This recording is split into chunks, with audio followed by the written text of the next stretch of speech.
Guys, তো কি গরম, তোমাদেরকে কি বলবো। এত গরম পড়েছে, এই জন্য আজকে কোনো রান্না বান্নার ঝামেলা রাখিনি। রাত্রে জল ঢালা ভাত ছিল, তো সেটা কিসের সঙ্গে আমি খাবো তোমাদেরকে দেখাবো।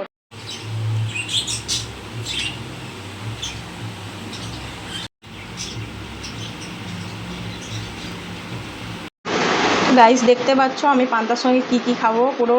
এখানে আছে ডিম ভাজা, লবণ, আর এখানে আছে শসা, আলু ভাজা আছে, পটল ভাজা আছে, এখানে দেখতে পাচ্ছ মাছ ভাজা আছে, আর এখানে আম আছে। আর এখানে দেখো, আমি এখানে কাঁচা পেঁয়াজ নিয়ে নিয়েছি, কাঁচা লঙ্কা নিয়েছি, কারণ পান্তার সঙ্গে কাঁচা পেঁয়াজ আর লঙ্কা যদি না থাকে পান্তার খাওয়ার মজাটাই আলাদা। তো দেখো আমি পেঁয়াজ দিয়ে খাচ্ছি। খেতে খুব দারুণ লাগছে।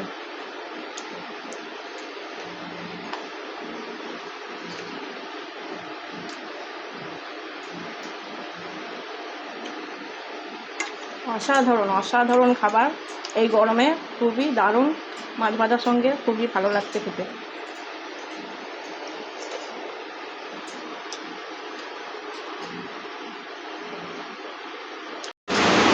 এবার একটু ডিম ভাজা দিয়ে খাবো। কি ভালো লাগছে খেতে, তোমাদের কি বলবো, এই গরমে এর থেকে ভালো খাবার আর কিছু হয় না। তো গাইস, আজকে দুপুরের পুরোপুরি খাওয়া শেষ। তো এখন যেটা খাবো সেটা হচ্ছে পান্তার জল। পান্তার জল খাওয়া খুবই ভালো, পেট ঠান্ডা করে। তো আমি এখন পান্তার জলটা খাবো।